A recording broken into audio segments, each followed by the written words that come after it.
अस्सलाम वालेकुम।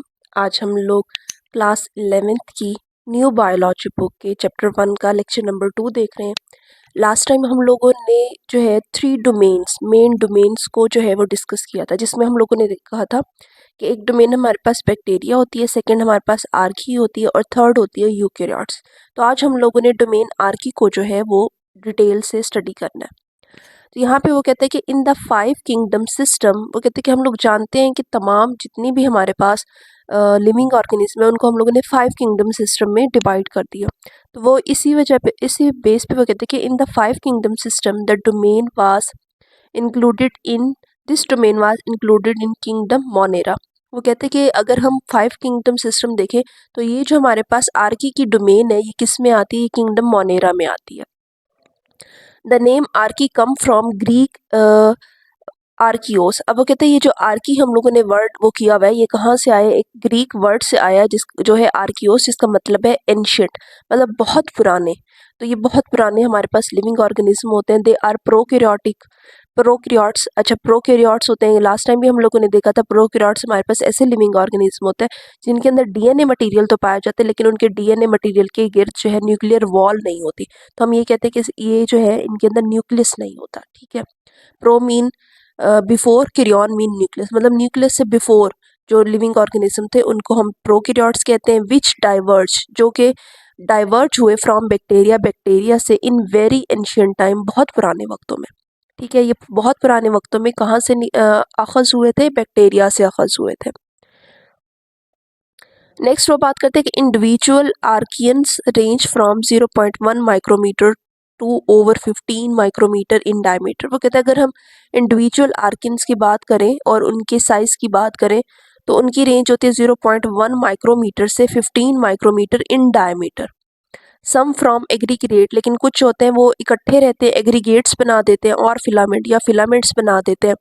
Up to 200 micrometre in length, जिनकी लेंथ जो है वो 200 माइक्रोमीटर तक हो जाती है। ठीक है, कुछ अलहदा अलहदा रहते हैं और कुछ जो होते हैं वो इकट्ठे होके रहते हैं। जो अलहदा अलहदा रहते हैं उनका साइज होता है 0.1 से 15 माइक्रोमीटर, और जो एग्रीगेट गट्ठा बना के रहते हैं उनकी लेंथ जो है वो तकरीबन 200 माइक्रोमीटर तक चली जाती है। दे अकर इन वेरियस शेप, अगर हम इनकी शेप की बात करें तो ये मुख्तलिफ शक्लों में पाए जाते हैं। सच स्फेरिकल, कुछ जो होते हैं वो बिल्कुल गोल होते हैं। ठीक है। रॉड शेप इस तरह से होती है, कुछ रॉड शेप्ड होते हैं। ठीक है। स्पाइरल कुछ इस तरह से होते हैं। और उसके बाद वो कहते हैं कि लोब्ड और रेक्टेंगुलर, और कुछ लोब्ड मतलब लोब्स की फॉर्म में इस तरह से, और कुछ रॉड शेप में रेक्टेंगुलर शेप में भी पाए जाते हैं। तो इनकी मुख्तलिफ जो है अशकाल होती हैं। आर्कियंस रिप्रोड्यूस एसेक्सुअली। अब आर्कियंस जो होते हैं वो एसेक्सुअली रिप्रोड्यूस करते हैं बाय बाइनरी और मल्टीपल फिशन। बाइनरी फिशन या मल्टीपल फिशन ये होता है कि एक बॉडी, फॉर एग्जांपल बाइनरी है, एक बॉडी है उनकी, तो ये 2 हिस्सों में कट जाएगी। ठीक है। अब ये वाला हिस्सा जो है ये एक अपना पूरा ऑर्गेनिज्म बना लेगा और ये वाला हिस्सा जो है अपना एक पूरा ऑर्गेनिज्म बना लेगा। तो ये होती है बाइनरी, बाई मतलब 2 हिस्सों में इसका कट जाना। मल्टीपल फिशन मतलब बहुत औक़ात ये मल्टीपल पार्ट्स में भी डिवाइड हो जाती है और हर एक पार्ट जो है वो कंप्लीट ऑर्गेनिज्म में कन्वर्ट हो जाता है। उसके बाद फ्रेगमेंटेशन होता है। फ्रेगमेंटेशन का मतलब है कि फॉर एग्जांपल एक पूरी बॉडी है, वहाँ से एक छोटा सा फ्रेगमेंट जो है वो कट के अलहदा हो गया, तो वो छोटा सा फ्रेगमेंट जो होता है ना वो भी एक पूरी जो है ऑर्गेनिज्म में कन्वर्ट हो जाता है। और बडिंग, या बडिंग के थ्रू जो है ये जो है मतलब डिवाइड होते हैं। Mitosis and meiosis do not occur in Archie. Mitosis और मियोसिस मतलब जो हमारे पास सेक्सुअल प्रोसेस होता है डिवीजन का, उस वो जो है इनमें नहीं पाया जाता। नेक्स्ट हमारे पास है कि हाउ आर आर्किया यूनिक, कि ये जो हमारे पास ग्रुप है, डोमेन है, ये किस तरह से यूनिक है। तो हम लोग इसकी कंपोजिशन देखेंगे कि इसकी सेल मेम्ब्रेन में क्या जो है वो यूनिक पार्टिकल्स है, सेल वॉल में इसकी क्या कंपोजिशन है। तो सबसे पहले हमारे पास सेल मेम्ब्रेन है। वो कहते हैं कि their cell membrane contain lipid. इनकी जो सेल मेम्ब्रेन होती है उसमें लिपिड पाया जाता है विद ईथर लिंकेज। और वो किससे लिंक्ड होता है? ईथर से लिंकेज होता है between glycerol and fatty acid chains. अब यहाँ पर हमारा जो है इसका स्ट्रक्चर दिया हुआ है। ठीक है, ये हमारे पास ईथर लिंकेज है। ठीक है, और उसके बाद ईथर लिंकेज जो है वो ग्लाइसरोल से जुड़ी हुई है और इधर हमारे पास फैटी एसिड की चेन है। ठीक है, इसके दरमियान लिंकेज होती है, ग्लाइसरोल और फैटी एसिड के दरमियान ईथर की लिंकेज होती है और ग्लाइसरोल के साथ हमारे पास फास्फेट ग्रुप भी यहाँ पर अटैच्ड है। यहाँ पे वो यही बात कर रहे हैं, वो कहते हैं कि इसकी मेम्ब्रेन में क्या होता है, कंटेन लिपिड, इसमें लिपिड पाया जाता है, ether linked between glycerol and fatty acid chain, ये लिंक्ड होती है, ईथर लिंकेज मौजूद होता है ग्लाइसरोल और फैटी एसिड चेन के दरमियान। The fatty acid chain are branched, और ये जो फैटी एसिड चेन होती है इसमें ब्रांचेस मौजूद है, मतलब ये एक ही चेन नहीं है, ये इसके ऊपर ब्रांचेस मौजूद है। That's why their cell membrane are more resistant to extreme condition, वो कहते हैं इस वजह से, इन यूनिक प्रॉपर्टीज़ की वजह से इसकी जो सेल मेम्ब्रेन होती है वो एक्सट्रीम कंडीशन पे भी जो है रेजिस्टेंस शो करती है। फॉर एग्जांपल अगर टेम्परेचर बहुत ज़्यादा हाई है तो वहाँ पर भी सर्वाइव कर जाती हैं, टेम्परेचर बहुत ज़्यादा लो है जहाँ पर नॉर्मल लाइफ जो एग्जिस्ट नहीं कर सकती तो वहाँ पर ये चीज़ें जो है एग्जिस्ट कर जाती हैं, ये सर्वाइव कर जाती हैं। नेक्स्ट वो बात करते हैं ऑन द अदर हैंड, वो कहते हैं दूसरी तरफ बैक्टीरिया एंड यूकैरिया, अगर हम बैक्टीरिया और यूकैरिया की बात करें, have membrane lipid with fatty acid, उनकी मेम्ब्रेन में भी जो है लिपिड और फैटी एसिड जो है वो मौजूद होता है, अटैच टू ग्लाइसरोल, ग्लाइसरोल से अटैच होता है बाय ईस्टर लिंकेज। वो कहते हैं इसमें भी हमारे पास क्या होता है कि हमारे पास फैटी एसिड की चेन होती है, ग्लाइसरोल होता है और ईस्टर लिंकेज, इसमें ईस्टर लिंकेज मौजूद होता है। The fatty acid chain are unbranched, और इसकी जो फैटी एसिड चेन होती है वो भी अनब्रांच्ड होती है। अब यहाँ पे ईथर मौजूद था, यहाँ पे ईस्टर मौजूद है, ईस्टर और ईथर जो अलग अलग हमारे पास ग्रुप्स होते हैं। यहाँ पे हमारे पास कार्बन सी होता है, मतलब यहाँ पे COR ये ग्रुप होता है, और यहाँ पे हमारे पास है C डबल बॉन्ड OR, ये हमारे पास ईस्टर ग्रुप होता है और ये हमारे पास ईथर ग्रुप होता है। तो इन ग्रुप्स में भी चेंजेस हैं, और इसकी जो चेन है ये ब्रांच चेन है और इसकी जो फैटी एसिड की चेन है वो अनब्रांच्ड है। तो ये डिफरेंस हो गया आर्की की जो है सेल मेम्ब्रेन में और बैक्टीरिया और यूकैरिया की सेल मेम्ब्रेन में। नेक्स्ट हम देखते हैं सेल वॉल की कंपोजिशन किस तरह से डिफरेंट होती है। तो वो कहते हैं कि the cell wall of archaea lack the cell wall of archaea lack cellulose and peptidoglycan. अब वो कहते हैं अगर हम आर्की की सेल वॉल की बात करें तो इसमें ना तो सेलुलोज होता है और ना ही पेप्टाइडोग्लाइकेन होता है। इंस्टेड बजाय इसके दे कंटेन डिस्टिंक्ट पॉलीसेकेराइड, वो कहते हैं बजाय इसके सेलुलोज और पेप्टाइडोग्लाइकेन के इसमें पॉलीसेकेराइड्स होते हैं एंड प्रोटीन और प्रोटीन पाए जाते हैं। सम आर्की हैव सूडो पेप्टाइडोग्लाइकेन, वो कहते हैं कुछ जो आर्कीज होती हैं उनमें सूडो पेप्टाइडोग्लाइकेन होती है। सूडो मीन्स का होता है फॉल्स, FALS, मतलब it's just like peptidoglycan, but ये पेप्टाइडोग्लाइकेन होती नहीं है असल में। नेक्स्ट हमारे पास है कि on the other hand bacterial cell wall, next वो बात करते हैं कि on the other hand bacterial cell wall contain peptidoglycan. वो कहते हैं कि जबकि अगर हम बैक्टीरियल सेल वॉल की बात करें तो उसमें पेप्टाइडोग्लाइकेन पाई जाती है, a polymer consisting of sugar and amino acid. अब वो कहते हैं पेप्टाइडोग्लाइकेन हमारे पास क्या है, हमारे पास पॉलीमर है जो कि बना हुआ होता है शुगर और अमाइनो एसिड से, दैट प्रोवाइड स्ट्रक्चरल सपोर्ट, जो कि स्ट्रक्चरल सपोर्ट प्रोवाइड करता है उनकी सेल वॉल को। इन यूकैरिया में the cell wall if present, क्योंकि सेल वॉल जो है तमाम सेल्स में नहीं पाई जाती, एनिमल्स के सेल में ये एब्सेंट होती है, ये सिर्फ प्लांट और फंजाई के सेल्स में पाई जाती है। तो वो इसी बात पे वो कह रहे हैं कि in eukarya if cell wall is present, अगर सेल वॉल प्रेजेंट है तो वो कंपोज्ड होती है सेलुलोज की इन प्लांट्स और काइटन इन फंजाई, फंजाई में वो काइटन की बनी हुई होती है, प्लांट्स में वो सेलुलोज की बनी हुई होती है।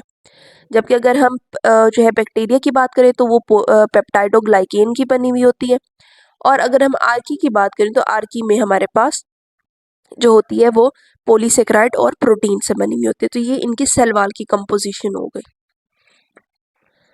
नेक्स्ट हमारे पास जेनेटिक डिफरेंसेस हैं, इनके जीन्स में भी कुछ डिफरेंसेस हैं। अगर हम देखें आर्की को तो वो कहते हैं कि Archie share several genetic sequences and regulatory feature with eukaryotes. वो कहते हैं अगर हम जेनेटिक लेवल की बात करें तो इसके कुछ सीक्वेंस और रेगुलेटरी जो फीचर्स हैं वो यूकेरियोट्स के साथ मैच करते हैं, highlighting their closer evolutionary relationship, जिससे हमें ये पता चलता है कि जो आर्की हैं उनका क्लोजर रिलेशनशिप जो है वो यूकेरियोट्स के साथ है।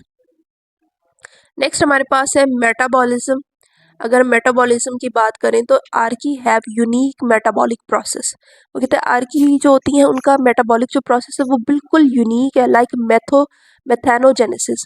ठीक है, मेथानोजेनेसिस क्या है कि प्रोडक्शन ऑफ मीथेन। मीथेन हमारे पास गैस होती है CH4 which is not found in bacteria और यूकैरिया। वो कहते हैं कि इसके जो जब इसका मेटाबॉलिक प्रोसेस होता है तो प्रोडक्शन ऑफ मीथेन होती है, मीथेन प्रोड्यूस होती है, जबकि बैक्टीरिया या यूकैरिया में ऐसा कुछ भी नहीं होता। तो इस वजह से इसका जो मेटाबॉलिक प्रोसेस है वो यूनिक है। ऑन द अदर हैंड दूसरी तरफ bacteria exhibit metabolic pathway including photosynthesis. अब वो कहते हैं बैक्टीरिया में जो मेटाबॉलिक पाथवेज है उनमें हमारे पास फोटोसिंथेसिस होती है, नाइट्रोजन फिक्सेशन होती है एंड फर्मेंटेशन। इन तरीक़ों से ये मेटाबॉलिज्म अपना करता है। जबकि in eukarya the metabolic process are often more complex and include cellular respiration, photosynthesis in plant and energy and various form of fermentation. Animals में हमारे पास सेलुलर रेस्पिरेशन होती है, प्लांट्स में फोटोसिंथेसिस होती है, और जो बाकी हमारे पास यूकैरियोटिक्स होते हैं उनमें वेरियस फॉर्म की फर्मेंटेशन भी होती है। तो ये हमारे पास मेटाबॉलिक डिफरेंसेस हो गए।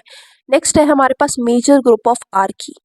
The major group of archaea include methanogenesis, मतलब जो कि मेटाबॉलिक में मीथेन प्रोड्यूस करती हैं, हेलोबैक्टीरिया जो कि एक्सट्रीमली सलाइन इन्वायरमेंट, सलाइन कहते हैं साल्टी इन्वायरमेंट, जहाँ पे फॉर एग्जांपल ऐसा इन्वायरमेंट जैसे ओशंस होते हैं उसमें साल्ट की कंसंट्रेशन ज़्यादा होती है, तो साल्टी इन्वायरमेंट में ये होलोबैक्टीरिया पाए जाते हैं। उसके बाद थर्मोकोकाई फाउंड इन हॉट इन्वायरमेंट, ये जो होते हैं इंतहाई हॉट इन्वायरमेंट में थर्मोकोकाई पाए जाते हैं। उसके बाद है थर्माक्योटिया इन्वॉल्व इन नाइट्रोजन साइकिल, जो कि नाइट्रोजन फिक्सेशन में इन्वॉल्व होते हैं। तो ये आर्की के मेजर ग्रुप्स हैं। नेक्स्ट हमारे पास यहाँ पे जो है वो बॉक्स दिया हुआ है जिसमें वो बता रहे सिग्निफिकेंस ऑफ आर्की, आर्की की क्या इंपॉर्टेंस है। तो ये बहुत इंपॉर्टेंट है, इसको आपने जो है MCQs के लिए या फिर इनमें से शॉर्ट क्वेश्चंस भी अक्सर बनते हैं। तो इसको हम लोग देखते हैं। The archaeans which live in high acidity and alkalinity are source of enzyme. अब वो कहते हैं ऐसे आर्कियंस जो हाई एसिडिटी या अल्कलाइनिटी में रहते हैं वो सोर्स ऑफ एंजाइम है that can function under harsh condition. वो कहते हैं ऐसे एंजाइम्स का ये सोर्स है जो हार्श कंडीशन में भी फंक्शन कर सकते हैं। फॉर एग्जाम्पल जैसा कि the enzyme of DNA replication, DNA को रेप्लिकेशन का जो एंजाइम है, मतलब जैसे DNA होता है ये हमारे पास डबल स्ट्रैंड होता है। अब ये दोनों स्ट्रैंड जो है अलग-अलग हो जाते हैं जब इनमें रेप्लिकेशन होती है, मतलब एक जो है वो दो में कन्वर्ट होता है। तो यहाँ पर मज़ीद जो है वो DNA के पार्टिकल्स आते हैं और इस तरह से इनके साथ जुड़ जाते हैं। तो ये हमारे पास दो DNA बन जाता है, DNA रेप्लिकेट हो जाता है, इट मीन्स DNA की कॉपीज तैयार हो जाती हैं। तो DNA की कॉपी की तैयार करने के लिए जो हमें एंजाइम ज़रूरत होता है have been extracted from such archaeans, तो वो इन्हीं आर्कियन से ही एक्सट्रैक्ट किया जाता है, निकाला जाता है। These enzyme can work best, वो कहते हैं ये जो एंजाइम होते हैं ये बहुत अच्छा काम करते हैं एट हाई टेम्परेचर, बहुत हाई टेम्परेचर पे, and allow rapid cloning of DNA in laboratory, और बहुत तेज़ी से जो है DNA की क्लोनिंग या कॉपीज जो है लेबॉर्ट्री में तैयार हो रही होती हैं। सिमिलरली उसी तरह the methanogens archaeans are vital part of sewage treatment. अब वो कहते हैं कि ये जो हमारे पास मेथोजेन आर्किन्स होते हैं ये सेवेज ट्रीटमेंट में, मतलब जो हमारे उनको जो है ये जो है वो मेटाबोलाइज करते हैं। They carry out anaerobic digestion, ये क्या करते हैं एनारोबिक मतलब विदाउट ऑक्सीजन जो ये डाइजेशन का प्रोसेस करते हैं एंड प्रोड्यूस बायोगैस, और बायोगैस मीथेन गैस जो है ये इसको प्रोड्यूस। तो ये जो हमारे पास एसिडोफिलिक आर्कियंस होते हैं ये हमारे पास क्या होता है मेटल्स की एक्सट्रैक्शन, जैसे कि गोल्ड, कॉपर, कोबाल्ट, इनके एक्सट्रैक्शन के लिए यूज़ होते हैं। नेक्स्ट हमारे पास यहाँ पर दिया हुआ है कि इन ह्यूमंस में इंटेस्टाइनल गैस जो होती है is largely the result of metabolism of methanogens के मेटाबॉलिज्म का ही वो नतीजा होती है जो हमारे इंटेस्टाइन में गैस प्रोड्यूस होती है इन ह्यूमंस। तो इस तरह से हमारा टॉपिक जो है वो कंप्लीट हो गया। यहाँ पे हमारे पास कुछ फिगर्स भी दी हुई हैं आर्कियंस की, हमारे पास मेथानोजेंस की फिगर है, नेक्स्ट होलोबैक्टीरिया, थर्मोप्लास्टा एंड थर्मोकोकाई। तो इस तरह हमारा जो है डोमेन आर्की जो है वो कंप्लीट हो गया। इंशाल्लाह नेक्स्ट लेक्चर में हम लोग जो है डोमेन बैक्टीरिया को डिटेल से स्टडी करेंगे। अगर आपको मेरी वीडियो पसंद आए तो प्लीज़ इसको लाइक करें और मेरे चैनल को सब्सक्राइब करें। Thanks for watching.